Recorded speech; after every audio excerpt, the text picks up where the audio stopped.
Mr. Vice President, do you have an announcement to make?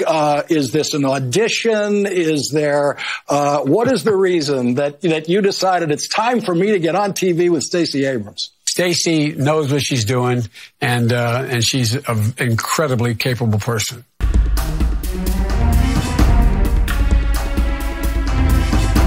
After losing the governor's race by less than 1.5 points to Republican Brian Kemp, Abrams initially refused to concede, accusing Kemp, who had been the Georgia Secretary of State, of promoting several measures that suppressed minority votes.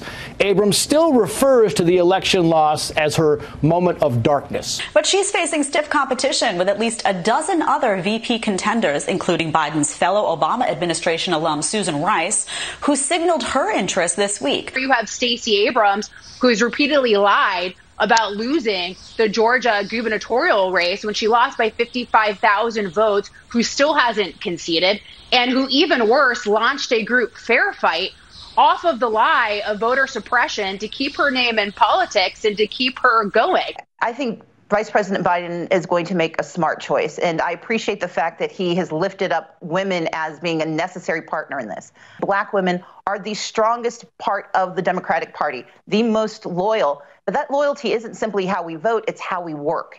And if we want to signal that that work will continue, that we're going to reach not just to certain segments of our community, but to the entire country, then we need a ticket that reflects the diversity of America. Vice President Joe Biden is going to pick the person that best suits him. He has an extraordinary team around him, and more importantly, he knows what he needs because he's done the job. I leave it to him to make his choice, and I can't decide which questions I'm going to get from fantastic journalists like yourself and others. My only obligation and my only opportunity is to be as forthright and clear as I can, and that is to say, yes, I'm qualified and ready. The issue is, as a woman of color, especially as a black woman, this is an unusual position to be in for someone to be considered possibly the next vice president.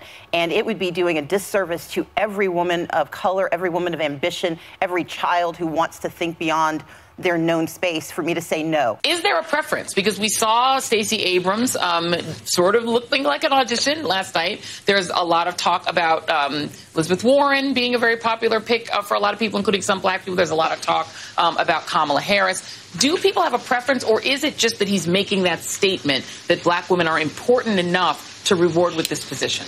And I have to say, this talk about Vice President Amy Klobuchar does feel like a slap in the face to the black voters who came out overwhelmingly to support this ticket. One of the questions likely will be, is this woman comfortable continuing to defend Joe Biden in the face of these allegations and maybe in the face of any other allegations? Of course, there aren't any now, and there's no evidence that there might be any more in the future. But if you're a woman about to be the vice presidential pick of Joe Biden, in the back of your mind, you're probably thinking, I have to make sure that I also am very, very comfortable defending Joe Biden.